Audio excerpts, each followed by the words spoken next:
Chapter 9. The Writing on the Wall. Now, I believe writing on the wall is a biblical reference. Something like that. The truth is, and then it's there. You can see it. It is a contemporary metaphor for the truth is revealed. What's going on here? What's going on? Attracted, no doubt, by Malfoy's shout, Argus Filch came shouldering his way through the crowd, and he saw Mrs. Norris and fell back, clutching his face in horror. My cat! My cat! What's happened to Mrs. Norris? He screeched. His popping eyes fell on Harry. You! He screeched. You murdered my cat! You've killed her! I'll kill you! Oh! Argus Dumbledore had arrived on the scene, followed by a number of teachers. In seconds, he had swept past Harry, Ron and Hermione and detached Mrs. Norris from the torch bracket. Come with me, Argus, he said to Filch. You too, Mr. Potter, Mr. Weasley, Miss Granger. Lockhart stepped forward eagerly. My office is nearest, Headmaster. Just upstairs. Please, feel free. Thank you, Gilderoy, said Dumbledore. The silent crowd parted to let them pass. Lockhart, looking excited and important, hurried after Dumbledore. So did Professor McGonagall and Snape. As they entered Lockhart's darkened office, there was a flurry of movement across the walls. Harry saw several of Lockhart's in the pictures dodging out of sight, their hair in rollers. The real Lockhart lit the candles on his desk and stood back. Dumbledore lay Mrs. Norris on the polished surface and began to examine her.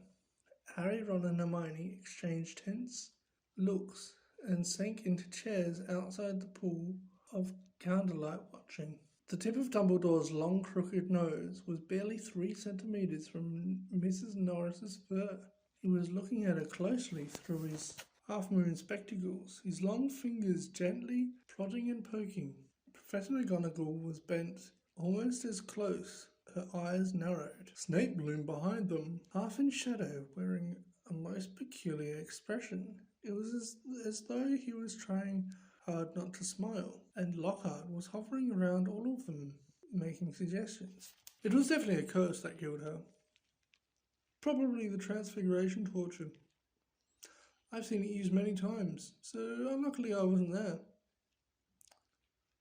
I know the very counter curse that would have saved her. Lockhart's comments were punctured by Filch's dry, racking sobs. He was slumped in a chair by the desk, unable to look at Mrs. Norris, his face in his hands. Much as he detested Filch, Harry couldn't help feeling a bit sorry for him, though not nearly as sorry as he felt for himself. If Dumbledore believed Filch, he would be expelled for sure. Dumbledore was now muttering strange words under his breath and tapping Mrs. Norris with his wand, but nothing happened. She continued to look as though she had been recently stuffed. I remember something very similar happening in Ogadorgo. A series of attacks. The full story is in my autobiography. I was able to provide the townsfolk with various amulets, which cleared the matter up once. The photographs of Lockhart on the walls were all nodding in agreement as he talked. One of them had forgotten to remove his hairnet. At last Dumbledore straightened up. She's not dead, Argus. Lockhart stopped abruptly in the middle of counting the number of murders he had prevented. Not dead? Croaked Filch, looking through his fingers at Mrs. Norris. But why is she all stiff and frozen? She has been petrified, said Dumbledore. But how? I cannot say. Ask him, screeched Filch, turning his blotched and tear-stained face to Harry. No second year could have done this, said Dumbledore firmly. It would take dark magic of the most advanced. He did it! Filch spat, his pouchy face purpling. You saw what he wrote on the wall. He found in my office. He knows I'm a... Filch's face worked horribly. He knows I'm a squib, he finished. I never touched Mrs. Norris, said Harry loudly, uncomfortably aware of everyone looking at him, including all the Lockharts on the walls. And I don't even know what a squib is. Rubbish, snarled Filch. He saw my quick spell bladder. If I might speak, Headmaster, said Snape from the shadows, and Harry's sense of foreboding increased. He was sure nothing Snape had to say was going to do him any good. Potter and his friends may have simply been in the wrong place at the wrong time, he said, a slight sneer curling his mouth as though he doubted it. But we have a set of suspicious circumstances here. Why were they in the upstairs corridor at all? Why weren't they at the Halloween feast? Harry, Ron and Hermione all launched into explanation about the Death Day party. There were hundreds of ghosts. They'll tell you we were there. But why not join the feast afterwards? Said Snape, his black eyes glittering in the candlelight. Why go up to that corridor? Ron and Hermione looked at Harry. Because, said Harry, his heart thumping very fast. Something told him it would have sounded very far-fetched if he told them he had been led there by a bodiless voice. No one but he could hear. Because we were tired and wanted to go to bed, he said. Without any supper, said Snape in a triumphant smile flickering across his gaunt face. I didn't think ghosts provided food fit for living people at their parties. We weren't hungry, said Ron loudly, as his stomach gave a huge rumble. Snape's nasty smile widened. I suggest, Headmaster, that Potter is not being entirely truthful, he said. It might be a good idea if he were deprived of certain privileges until he is ready to tell us the whole story. I personally feel he should be taken off the Gryffindor Quidditch team until he is ready to be honest. Really, Severus, said Professor McGonagall sharply. I see no reason to stop the boy playing Quidditch.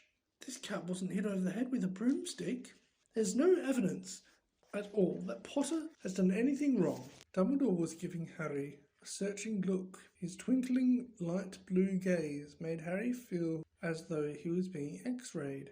Innocent until proven guilty, Severus, he said firmly. Snape looked furious. So did Flinch. My cat has been petrified, he screeched, his eyes popping. I want to see some punishment. We will be able to cure her, Argus, said Dumbledore patiently. Madame Sprout recently managed to procure some mandrakes. As soon as they have reached their full size, I will have a potion made which will revive Mrs. Norris. I'll make it, Lockhart butted in. I must have done it 100 times. I could whip up a mandrake raspberry draught in my sleep. Excuse me, said Snape icily, but I believe I am the potion master at this school. There was a very awkward pause. You may go, Dumbledore said to Harry, Ron and Hermione. They went as quickly as they could without actually running. When they were a floor up from Lockhart's office, they turned into an empty classroom and closed the door quietly behind them. Harry squinted at his friends' darkened faces. Do you think I should have told them about the voice I heard? No, said Ron without hesitation. Hearing voices no one else can hear isn't a good sign, even in the wizarding world. Something in Ron's voice made Harry ask, You do believe me, don't you? Of course I do, said Ron. But you must admit it's weird. I know it's weird, said Harry. The whole thing's weird. What was that writing on the wall all about? The chamber has been opened. What's that supposed to mean? No, it rings a sort of bell, said Ron slowly. I think someone told me a story about a secret chamber at Hogwarts once. It might have been Bill. And what on earth's a squib? Said Harry. To his surprise, Ron stiffered a snigger. Well, it's not funny, really. But as it's Filch, he said, a squib is someone who was born into a wizarding family, but hasn't got any magic powers. Kind of the opposite of a muggle-born wizards. But squibs are quite unusual. If Flinch is trying to learn magic from a quick spell course, I reckon he must be a squib. It would explain it a lot. Like why he hates students so much. Ron gave a satisfied smile. He's bitter. A clock chimes somewhere. Midnight, said Harry. You better get to bed before Snape comes along and tries to frame us for something else. For a few days, the school could talk of little but the attack on Mrs. Norris. Filch kept it fresh in everyone's mind by pacing the spot where she had been attacked, as though he thought the attacker might come back. Harry had seen him scrubbing the message on the wall with Mrs.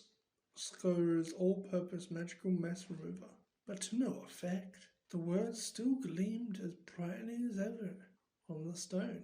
When Filch wasn't guarding the scene of the crime, he was skulking red-eyed through the corridors, lunging out at unsuspecting students, trying to put them in detentions for things like breathing loudly and looking happy. Ginny Weasley seemed very disturbed by Mrs. Norris's fate. According to Ron, she was a great cat lover, but you hadn't really got to know Mrs. Norris, Ron told her bracingly. Honestly, we're much better off without her. Ginny's lip trembled. Stuff like this doesn't happen often at Hogwarts, Ron assured her. They'll catch the nutter who did it, and have him out of here in no time.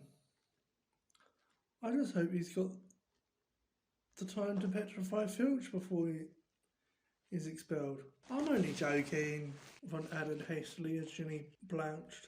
The attack had also had an effect on Hermione. It was quite usual for Hermione to spend a lot of time reading, but she was now doing almost nothing else. Nor could Harry and Ron get much response for her when they asked what she was up to, and not until the following Wednesday did they find out. Harry had been held back in potions, where Snape had made him stay behind to scrape tube worms off their desks. After a hurried lunch, he went upstairs to meet Ron in the library and saw Justin Flinch Fletchley, the Hufflepuff boy from Herbology, coming towards him. Harry had just opened his mouth to say hello when Justin caught the sight of him, turned abruptly, and sped off in the opposite direction. Harry found Ron in the back of the library, measuring his history of magic homework. Professor Binns had asked for a 90-centimetre long comprehension on the medieval Assembly of European Wizards. I don't believe it. I'm still 8 inches short, said Ron furiously, letting go of his parchment, which sprang back into a roll. And Hermione's done 4 feet 7 inches. And her writing's tiny. Where is she?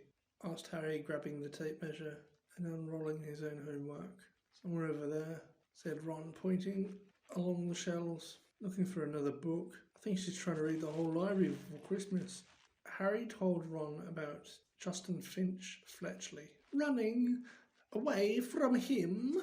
Don't know why he'd care. I thought he was a bit of an idiot, said Ron, scribbling away and making his writing as large as possible. All that rubbish about Lockhart being so great. Hermione emerged from between the bookshelves.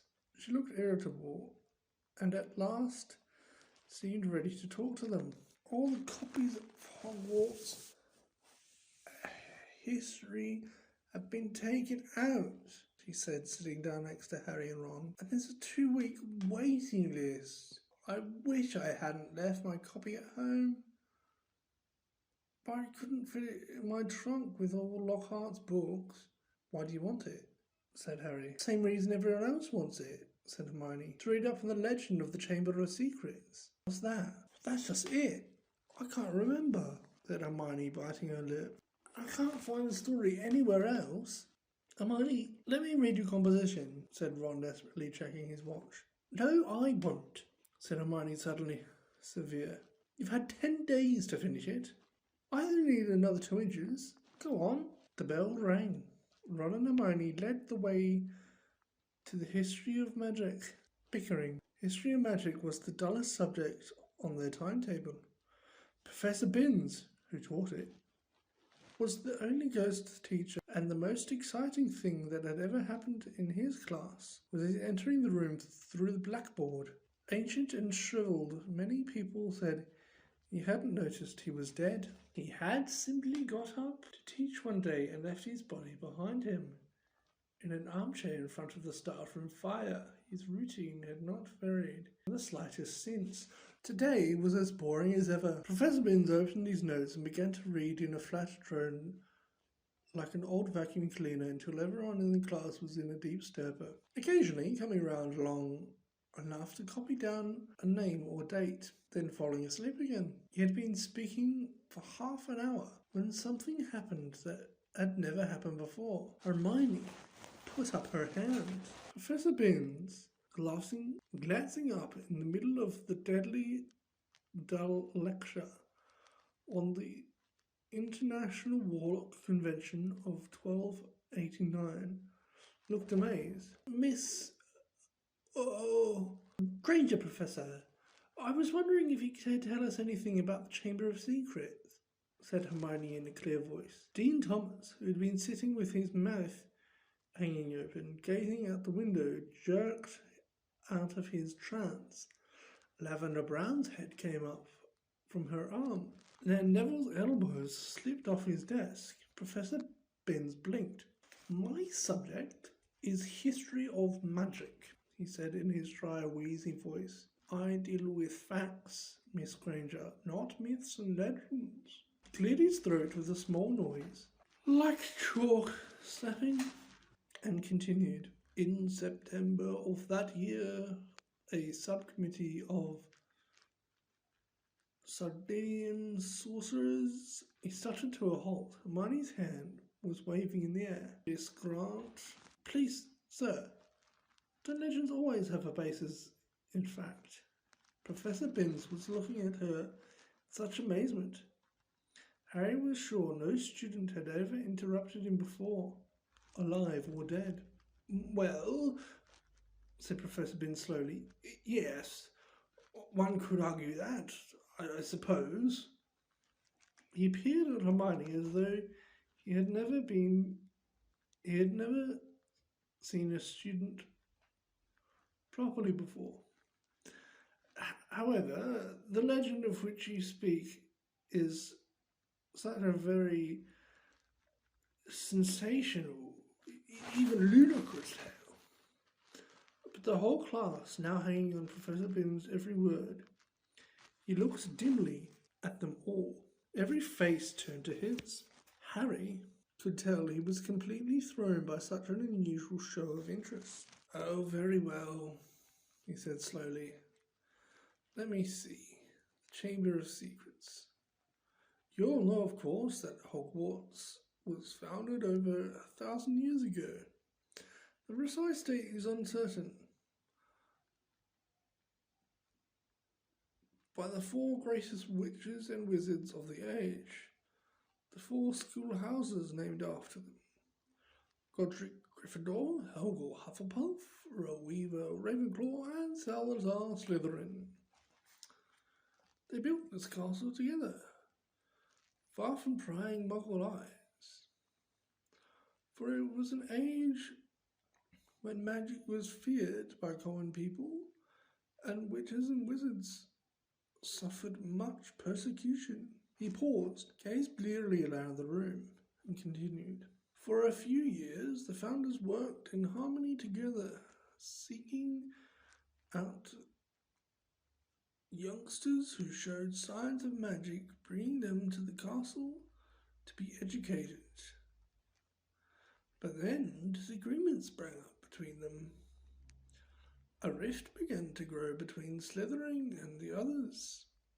Slytherin wished to be more selective about the students admitted to Hogwarts. He believed that magical learning should be kept within all magic families. He disliked taking students of Muggle parentage, believing them to be untrustworthy. After a while, there was a serious argument on the subject between Slytherin and Gryffindor, and Slytherin left the school. Professor Binns paused again, pursing his lips, looking like a wrinkled old tortoise. Reliable historical sources tell us this much, he said, but these honest facts have been obscured by the fanciful legend of the Chamber of Secrets. The story goes that Slytherin built a hidden chamber in the castle, of which the other founders knew nothing.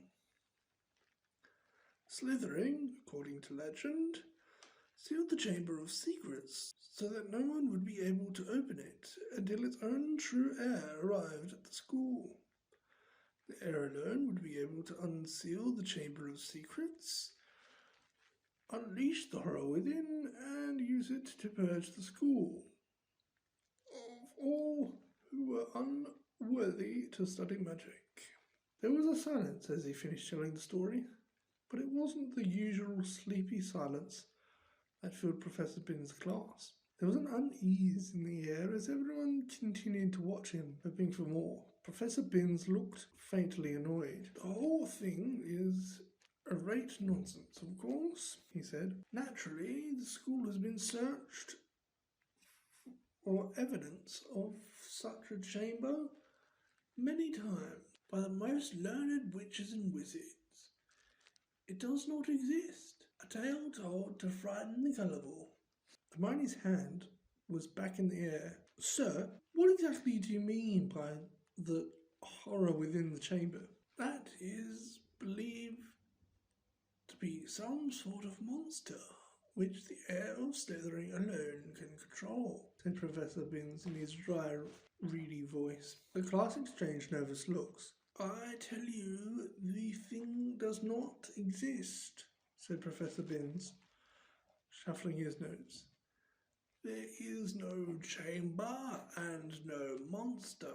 But sir, said Seamus Finnegan, if the chamber can only be opened by Slytherin's true heir, no one else would be able to find it, would they? Nonsense or flattery, said Professor Binns in an aggravated tone. In a long succession of Hogwarts headmasters and headmistresses haven't found the thing. But Professor, piped up Parvati Patil, you'd probably have to use dark magic to open it. Just because a wizard doesn't use dark magic doesn't mean he can't, Miss Pennyfeather, snapped Professor Binns. I repeat, if the likes of Dumbledore, but maybe you've got to be related to Slytherin, so Dumbledore couldn't, said Dean Thomas, but Professor Binns had had enough. That will do, he said sharply. It's a myth. It does not exist. There is not a shred of evidence that Slytherin ever built so much as a secret broom cupboard. I regret telling you such a foolish story. We will return, if you please, to history. Two solid, believable, verifiable fact. And within 5 minutes, the class had sunk back into its usual torpor. I always knew Salazar Slytherin was a twisted old loony, Ron told Harry and Hermione as they fought their way through the tin corridors at the end of the lesson to drop off their bags before dinner. But I never knew he started this old pure blood stuff. I wouldn't be in his house if you paid me. Honestly, if the Sorting Hat tried to put me in Slytherin, I'd have got the train straight home. Hermione nodded fervently, but Harry didn't say anything. His stomach had just dropped unpleasantly. Harry had never told Ron and Hermione that the Sorting Hat had seriously considered putting him in Slytherin. He could remember it as though it was yesterday. A small voice had spoken in his ear when he placed the hat on his head a year before. You could be great, you know. It's all there in your head. And Slytherin will help you on the way to greatness, no doubt about that. But Harry, who had already heard of Slytherin House's reputation for turning out dark wizards, had thought desperately. Not Slytherin. And the hat had said, "Oh, well, if you're not sure, better be in Gryffindor," as they were shunted along as though Colin Creevey went past Hi, Harry. Hello, Colin, said Harry automatically. Harry, a boy in my class has been saying that you're... But Colin was so small he couldn't fight against the tide of people bearing him towards the great hall. They heard him squeak, Harry! And he was gone. What's a boy in his class saying about you? Hermione wondered. That I'm Slytherin's heir, I expect, said Harry, his stomach dropping another centimetre or so, as he suddenly remembered the way Justin Finch Fletchley had run away from him at lunchtime. People who...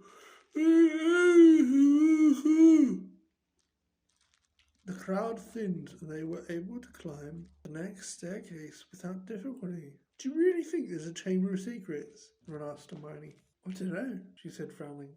Dumbledore couldn't cure Mrs. Norris.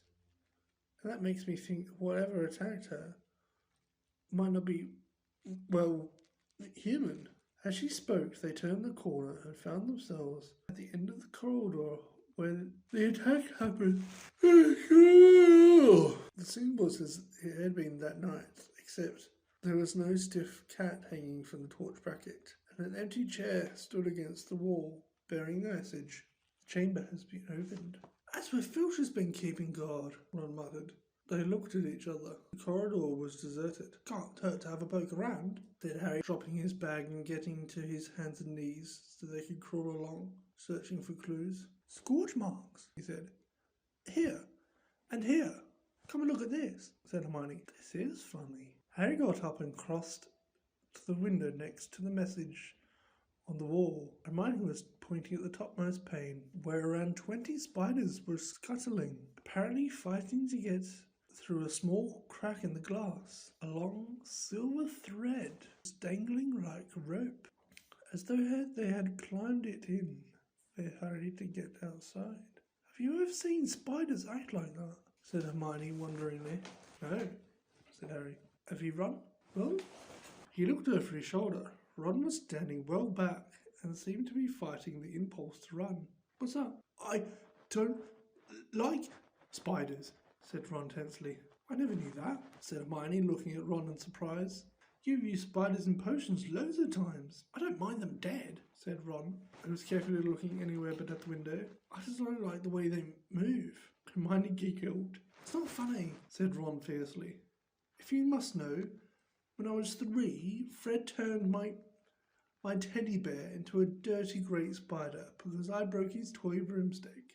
You wouldn't like them either if you'd been holding your bear and suddenly it had too many legs and he broke off, shuddering." Hermione was obviously still trying not to laugh, feeling they had better get off the subject. Harry said, "Remember all the water on the floor? Where did that come from? Someone mopped it up." "It was about here," said Ron, recovering himself to walk a few paces past Filch's chair, pointing level with this door. He reached for the brass knob, but suddenly withdrew his hand as though he'd been burned. "What's the matter?" "Can't go in there," said Ron gruffly. "That's a girl's toilet." "Oh, Ron, there won't be anyone in there," said Hermione, standing up and coming over. "That's Moaning Myrtle's place.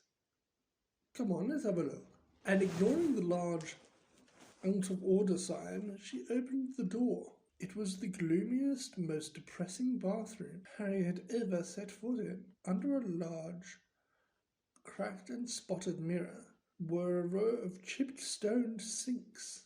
The floor was damp and reflected the dull light given body by the stubs of a few candles, burning low in their holders. The wooden doors to the cubicles were flanking and scratched, and one of them was dangling off its hinges. Hermione put her fingers to her lips and set off towards the end cubicle. When she reached it, she said, "Hello, Myrtle, how are you?" "Harry!" And Ron went to look. Moaning Myrtle was floating on the crystal of the toilet, picking a spot on her chin. "This is the girls' bathroom," she said, eyeing Ron and Harry suspiciously. "They're not girls. No, Hermione agreed.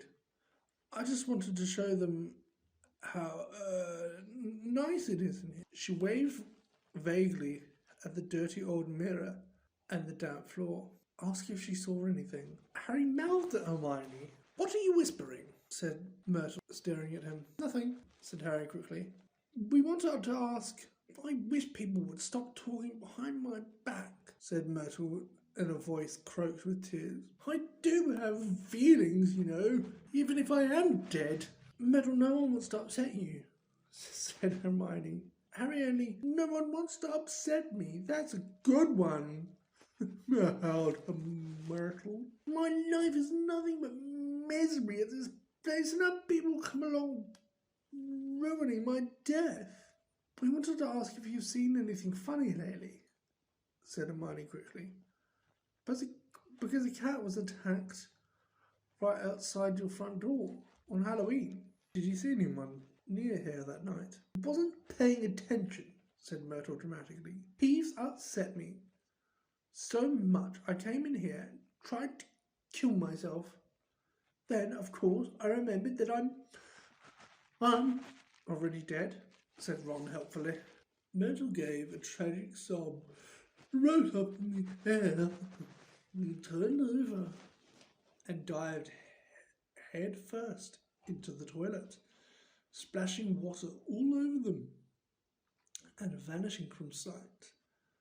From the direction of her muffled sobs, she had come to rest somewhere in the U-bend. Harry and Ron stood with their mouths open, but Hermione shrugged wearily and said, honestly, that was almost cheerful for Myrtle. Come on, let's go. Harry had barely closed the door on Myrtle's gurgling sobs when a loud voice made all three of them jump.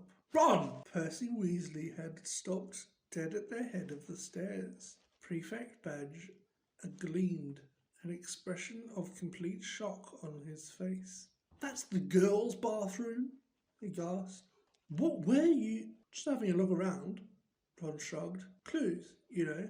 Percy swelled in a manner that reminded Harry forcefully of Mrs. Weasley. Get away from there, he said, standing towards them and starting to chivvy them along, flapping his arms. Don't you care what this looks like? Coming back here while everyone's at dinner?